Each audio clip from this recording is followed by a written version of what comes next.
Yeah, that's a shame there. I think the youngster just feeling the pressure and just thinking, I've got to push on a bit here, and didn't get her head over the ball and turned her back to hit it towards leg and ended up just skewing it up on the offside. And if we're looking for somebody who's creative, then Maddie Ward is in now, and she'll be trying to play her reverse shots. You hope that she chooses the right ball to go for those shots, but she's certainly capable of doing that. Well, she is. She certainly is an innovative character. So far this season, we haven't quite seen the best of Maddie Ward. Scored 19 against Somerset, 20 against Surrey. Scores of 5, 10 and 6 against the Blaze, Durham and Essex, respectively. So this could be a big opportunity just for Maddie to build a little bit of confidence. Did score some very handy runs here last season in the game against Leicestershire. As we know, very good sweeper of the cricket ball, both with the conventional, traditional sweep, as well as the reverse.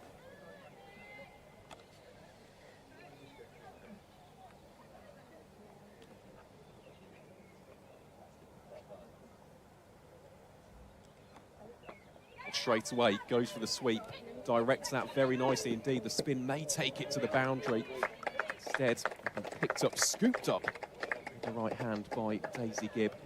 Yorkshire batters come home for the second, and that will be the end of the over. Yorkshire 133 for 5 after 30.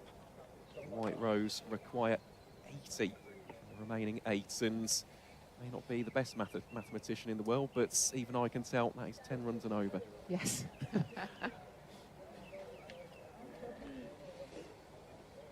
Will be Datani on the rugby ground end.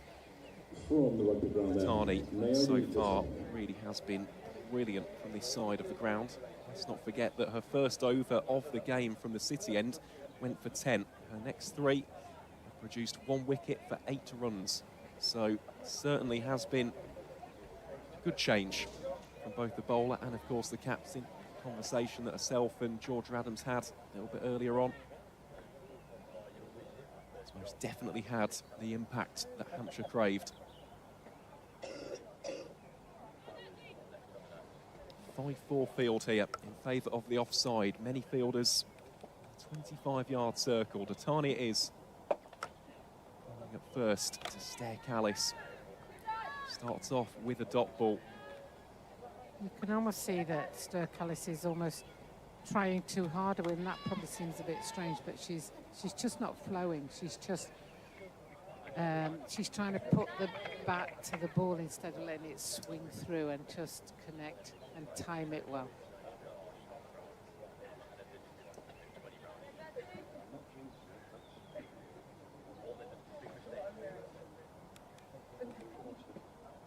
That one a full toss, biffed back down the ground by Callis. Take one heck of an effort as Wellington got there. She did get there, but as it came out of her hand, it just hit the rope and rolled along the rope. So boundary there to Callis. Yeah, that's good as well from Wellington, upholding the spirit of the game there. Straight away, just signalling that the 4 have been scored. So Callis now moves on to 46. Oh, so that is a brilliant riposte from Naomi Datani. Callis has been clean bowled, and Yorkshire now are in quite a spot of bother. The Dutch international goes for a well-made 46 from 60. The home side 137 for 6 now. Still require 76 for the victory. Yeah, good ball there from Naomi Datani, and it really emphasises the superiority at the moment that Hampshire have in this game. They're just on top and the pressure's mounting, and as a result it's just making it more and more difficult for Yorkshire to try and get up with the run rate, and they're taking chances that are just not there really. Good ball coming round the wicket. Interesting line from Naomi Datani. She's coming round the wicket as a left armer and firing it in at that off stump, and accurately as that, because she hit that off stump. She's been brilliant, hasn't she, in the past few overs, as Datani. Plenty of experience, showcasing all of that to great effect. Into bat now for Yorkshire will be Beth Langston. As for the rest of the order, still got the likes of Claudie Cooper, Jess Woolston and Grace Hall are the remaining batters in the shed for the White Rose. Feels like this would be the last real partnership though. Langston is known for those big hits. Here she is facing off against the Tani. Starts off by flicking that behind square. Should at least be one, if not two. Langston turns on a penny piece. Has to come back quickly. Indeed, she does. Yeah, she made hard work of that because she didn't turn. She didn't push and turn. She sort of came up to the non-striker's end and then took her time to have a look before she got motoring again. And she'll know that that's not the best way of running between the wickets. And you're right, I think this could be the last main batting partnership that Yorkshire have. She's worked it round there again, and hopefully this time she'll turn and go quickly, and she's done that much better this time, so she's able to just saunter down the other end. And that's what she didn't do with the first one. So good player is Beth Langston, good understanding of where to put the ball, when to run two, when to run a single. Very simply, in 2 balls, she's picked up 4 runs. Yeah, with 0 risk as well. That's the other thing. Hasn't had to go aerial. Thing is, though, at this stage of the game, Yorkshire need boundaries. Langston strides into the drive. Will be a dot ball to round out the over. So another successful one for the Rose and Crown of Hampshire. Yorkshire 141 for 6. They still require 72 runs for the victory. Just 4 wickets still remaining.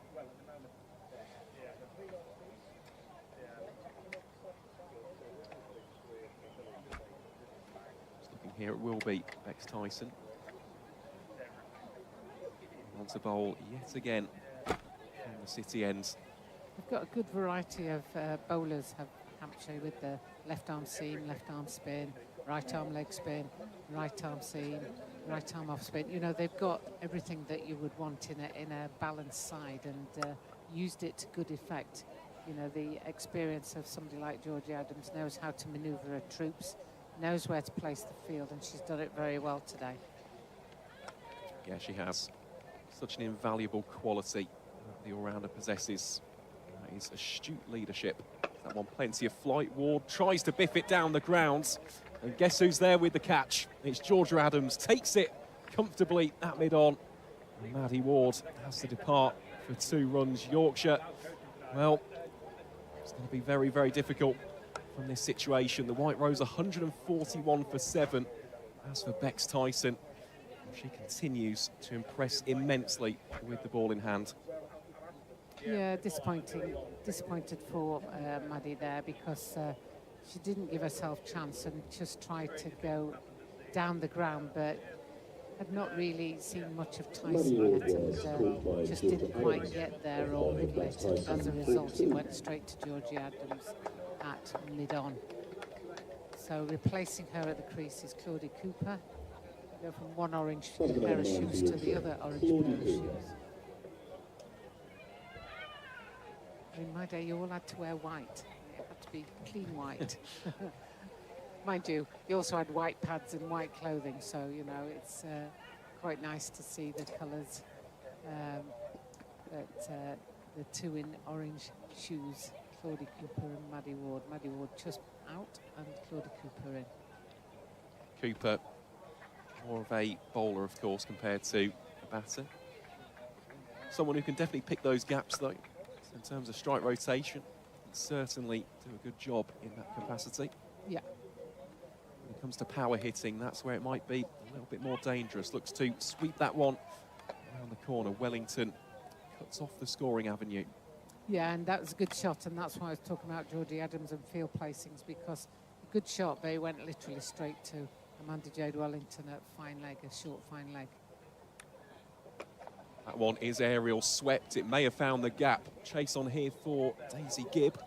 There's a little bit of a collision as well between her and McCacken. Yeah, she's contributing well in this game, Daisy Gibb. She's bowled well and she's fielded well. She cut off 3 or 4 boundaries now, and that's a very athletic fielder out on the deep.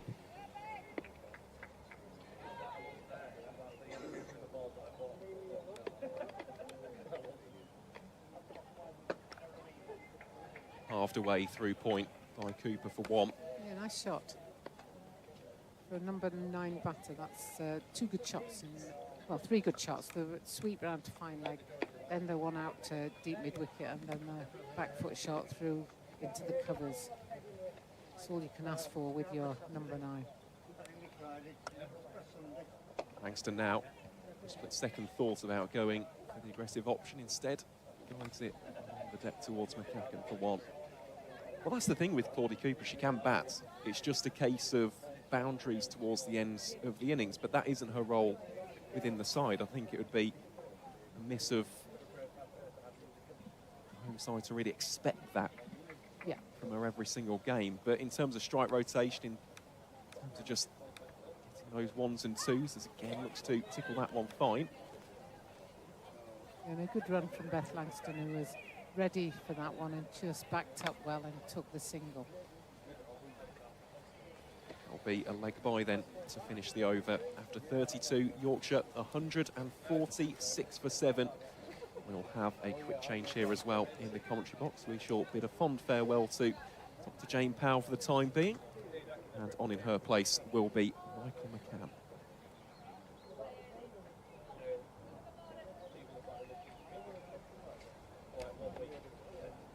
So 6 overs remain. Yorkshire require 67. As for Hampshire, well, they know 3 more wickets. They seal the game. Continue to apply the pressure on the Blaze. Yeah, we've got a game on here. Wide run rate getting a bit big on Yorkshire as Cooper can hit it straight to short mid-wicket. Yorkshire will fear that not for the first time this season a loss of wicket in clumps might cost them the contest, and I guess these are the growing pains of Yorkshire coming up into Tier 1 cricket. And very competitive in their 7 games so far.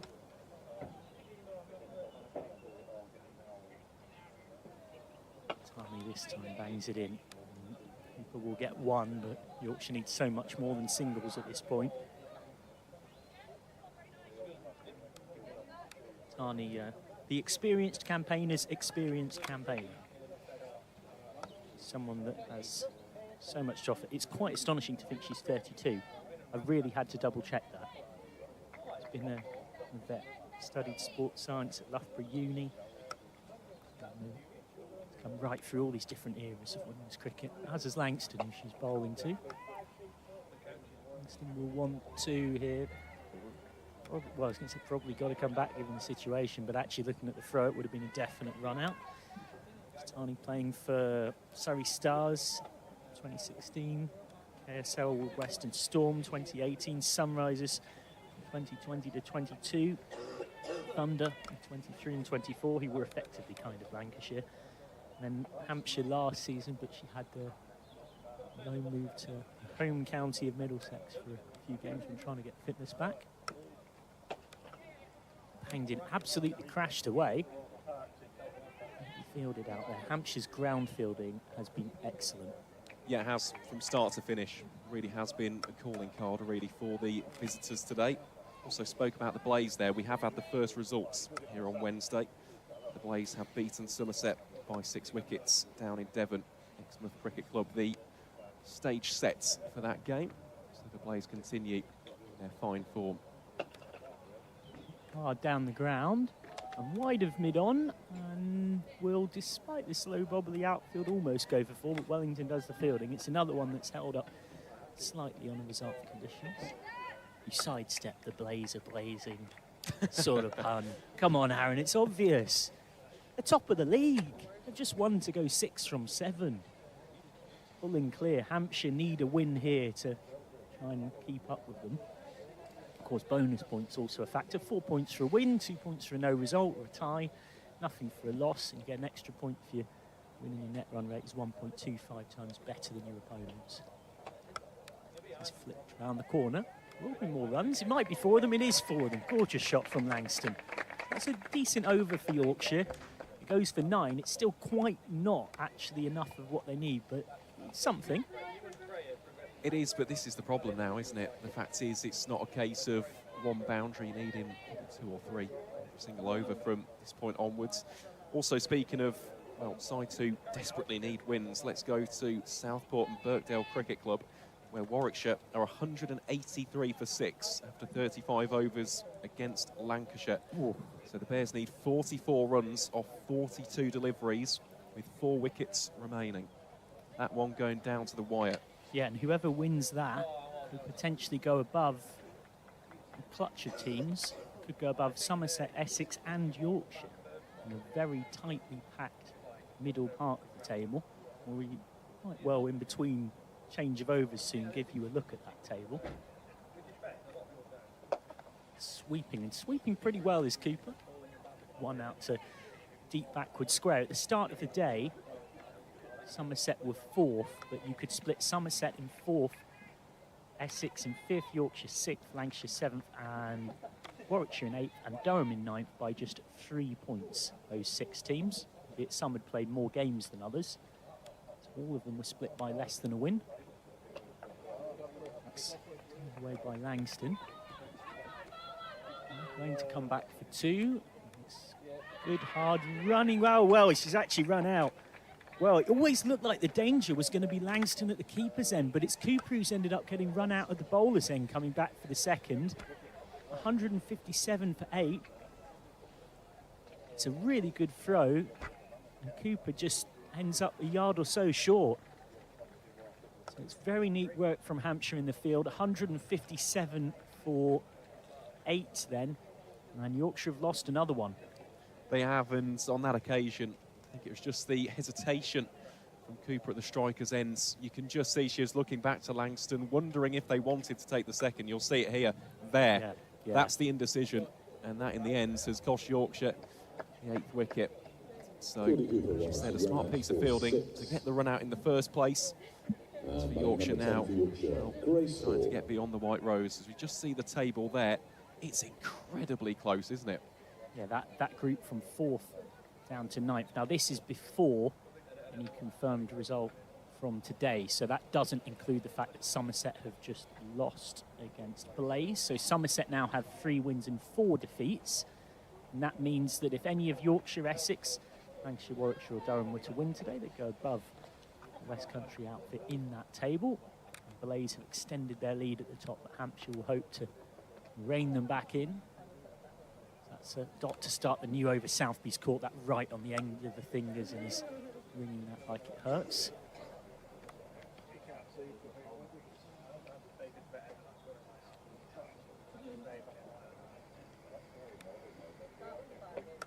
On the track is Langston.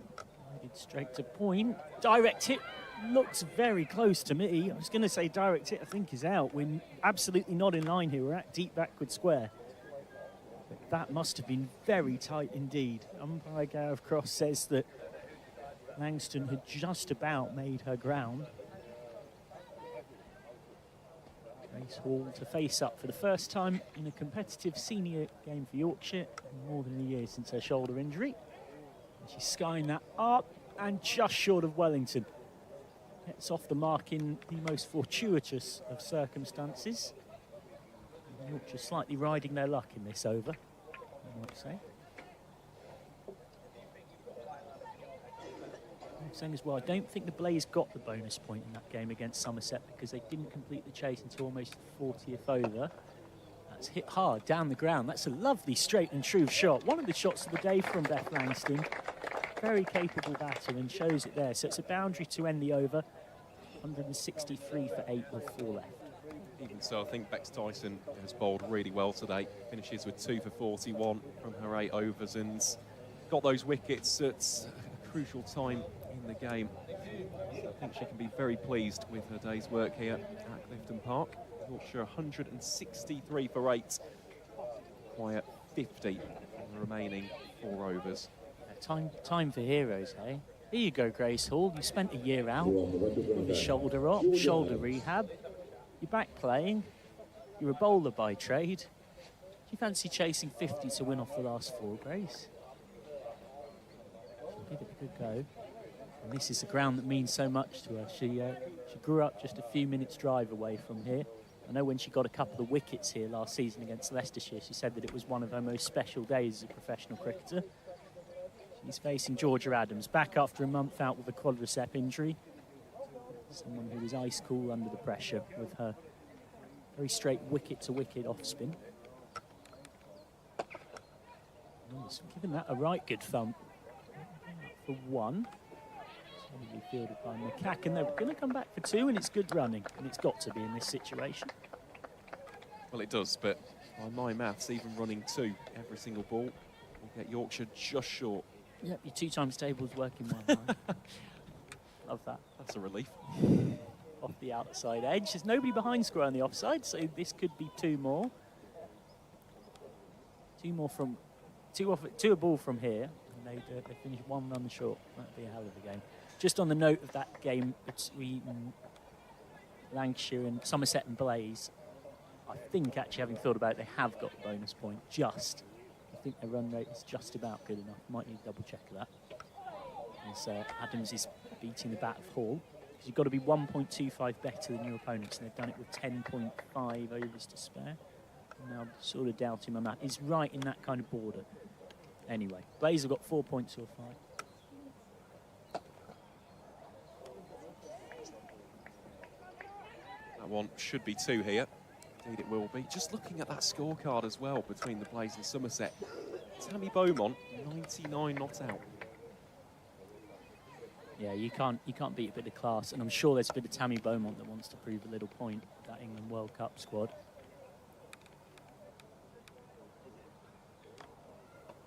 Well, that's lolloped up into a gap. That's another bit of fortune for Hall, who's living something of a charmed life.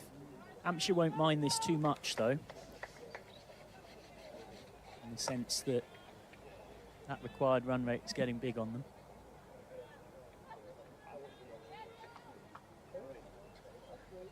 It's getting very, very close at Southport.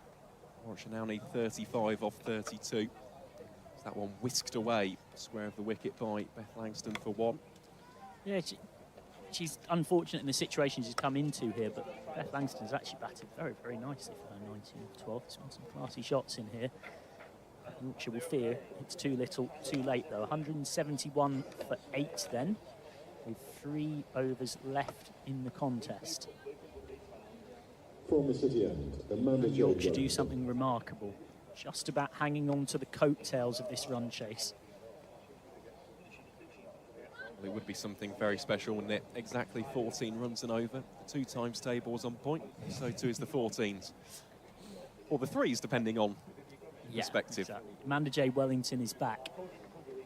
They've saved one of their last aces up their sleeve to be able to play now, Hampshire. Wizard Wello. 1 for 27 off her 7. She's got 1 left. And this is it. And has Langston in all sorts of trouble. And she's a bit of a baby-faced assassin, Amanda Jade Wellington. She's not someone for the sledge. That's not really her style.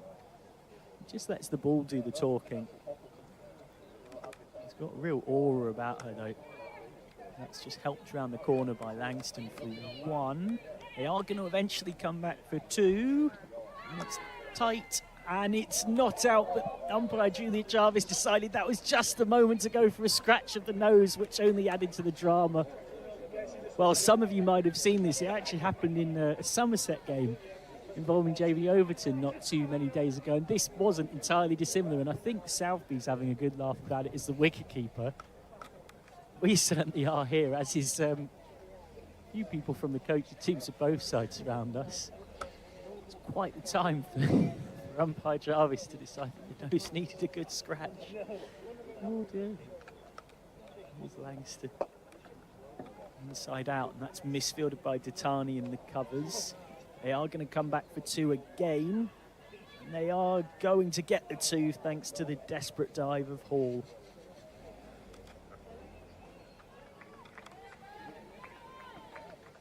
Well, the thing with this partnership, even if Yorkshire are to ultimately fall short, of course, is net run rate.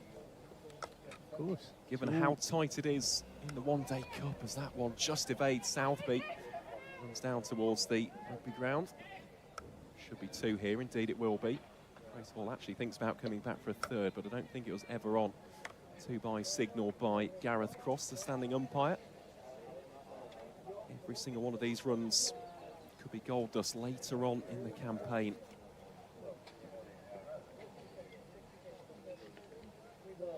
Hampshire today have bowled very well indeed. Here is Wellington to Langston, smeared away through point for 1.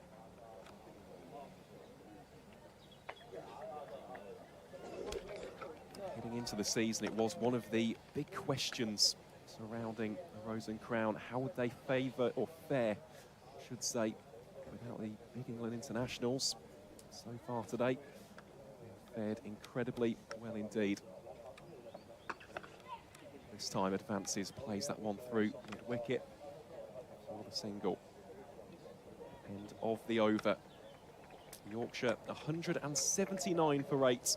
Partnership moves on to 22. White Rose, though, still requiring 34 runs for the victory from the remaining 2 overs. Yeah, you're absolutely right to make that point with that England quartet, Aaron. I think the only tiny counter, if you're putting your Yorkshire hat on, is that while she's not away with England, Sarah Glenn's broken finger means that Yorkshire still, to their disappointment, haven't seen her make her debut for them. She's been very much at the ground, involved in the camp. They had a bit of a Wild West themed dress-up social night last week, which she was taking full participation in. They're yet to get to see the delight of her talents on the pitch, and Glenn was arguably, alongside Jonathan, Yorkshire's kind of big marquee signing of their Tier 1 era. But from a Hampshire perspective, I think, assuming they do go on to win this game from here, you're absolutely delighted. It's banana skin isn't quite the right word, but you're facing a newly promoted team who've been extremely competitive in their first 6 games. Yorkshire could easily have had quite a few more than the 2 wins they've already got so far, and a tie. And ultimately, Hampshire have exerted the pressure that has caused Yorkshire from 62 without loss to steadily lose wickets that has left them in this position.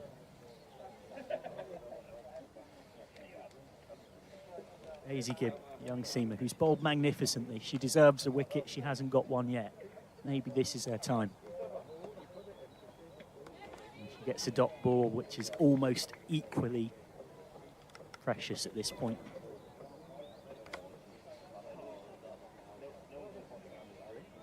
These are the kind of games that will make someone like Gibb just grow a little taller in that Hampshire shirt next time she pulls it on Friday, when Hampshire continue their magical mystery tour of the North and the Midlands as they head to Trent Bridge, their 2nd away game in 3 days.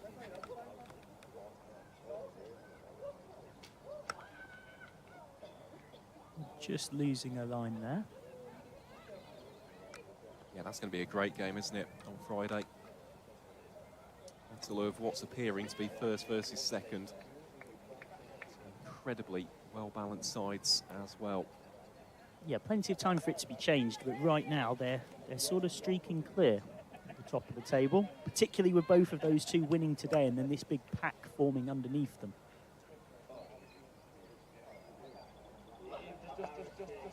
Well, that's come off the trusty outside edge, so Hall will get 4 in the most fortuitous of circumstances, and that just about keeps Yorkshire alive here. 29 to win off 10. It's one of those, it just falls into the gap down towards the 3rd. Wasn't intentionally placed by Grace Hall, but it doesn't matter how these runs come. Hey, look, every club cricketer across the world has used that shot many times at some points, some more than others. Yeah, they all count, it's 4 in the book. At this point in particular, Yorkshire will not care how.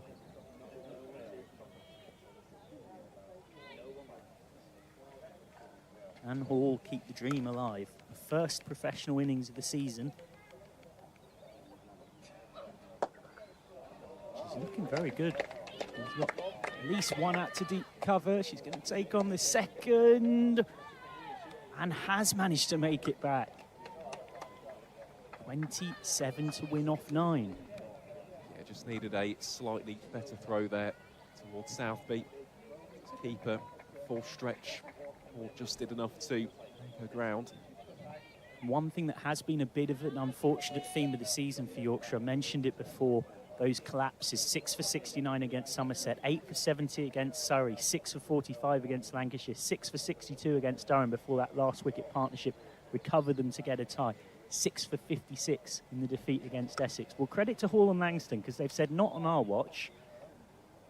Giving Hampshire a right old go. Is that a slower ball full toss? It's got that all wrong, Gibb. And they want to this time, but Langston, the more experienced of the two, just puts her hand up and says, no, Grace, I can't that time. And I think it was a good decision. I think that one really would have been a definite run out. Oh, 100%. At this stage, though, Langston just needs to throw the bat at everything. 26 required from 8. Two have kept things alive for Yorkshire. They've already added 30 for the 9th. And that will grow even more here. Down the ground towards Wellington. And Hall wanted to, but Langston said no. I think Hall would have made it there at the danger end, albeit the game does always look easy from the commentary box up here. 1-8 for 8, 25 to win off 7. And quietly, Langston and Hall are making this very, very interesting.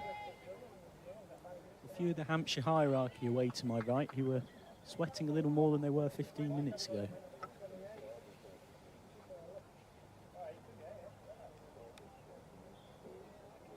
Slower ball from Gibb. Dumped out to deep square leg. It will be 1, and 1 is all it will be. So Hall will keep the strike.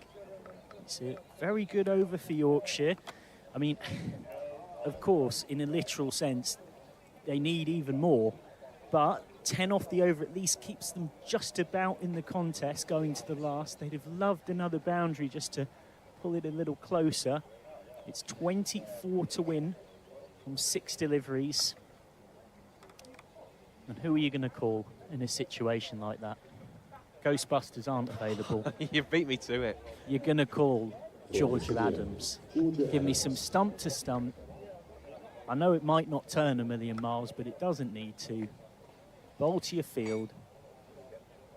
Wicket to wicket. She's done this so many times before. And she do it again. We have got a bit of an update from Southport. Warwickshire require 10 runs off 16 balls with 4 wickets remaining. So that could be a very big victory for the Bears as Adams bowls here. Up first to Grace Hall on the reverse. He's slowing down a little bit down towards the deep third boundary. Or just be 2. Yeah, that sodden outfield has not been Yorkshire's friend. While the weather looks glorious now, it was so poor earlier on that it has made things turn quite a few 4s into 2s. 22 to get off 5. Hall has batted magnificently for her 19 so far.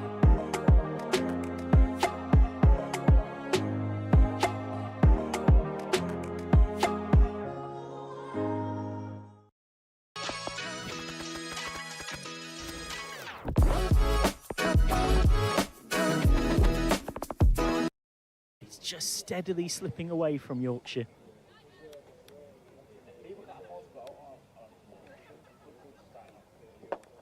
Down the track, Langston has managed to get that slightly wide of long off. They want 2. They're in a bit of confusion. They don't come back for the second in the end. Langston makes her ground, but it's only 1, and it's 20 to win off 3. So now Georgia Adams just has to bowl 3 legitimate deliveries, and Hampshire will be home, and they will head to Trent Bridge on Friday with 5 wins from 6 completed games. Of course, that no result at Warwickshire as well.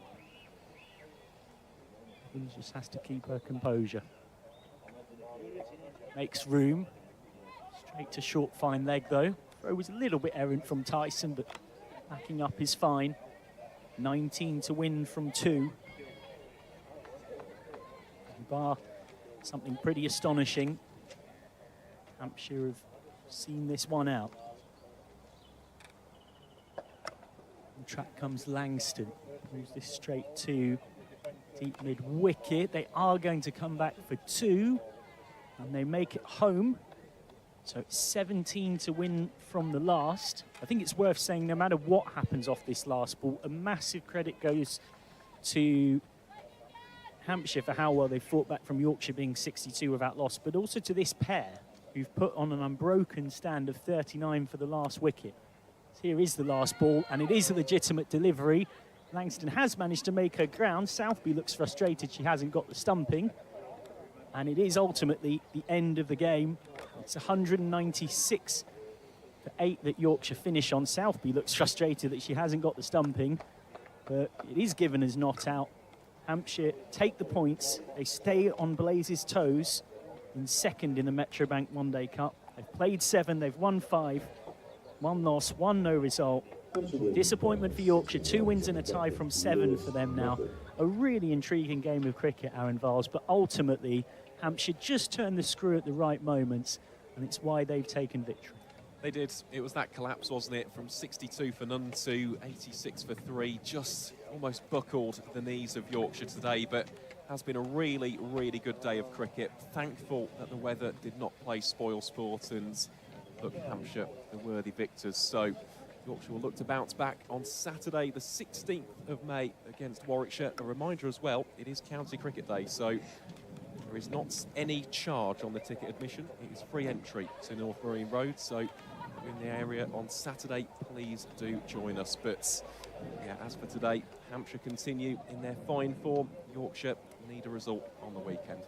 Yeah, all the more reason to get along to Barbados if you can, but for now, from here at York, from yours truly, Michael McCann, from Aaron Vars, from Dr. Jane Powell, who was along earlier on, from Nathan, Adrian, and all the hard-working streaming team behind the scenes. We hope you've enjoyed our coverage behind the scenes. We'll be looking forward to being with you on Saturday for that game against Warwickshire at Scarborough. We'll see if Yorkshire can bounce back then. But for now, here on Yorkshire TV, and now thankfully sunny York, after a day where we got a great game of cricket and eventually, despite the rain, it's goodbye.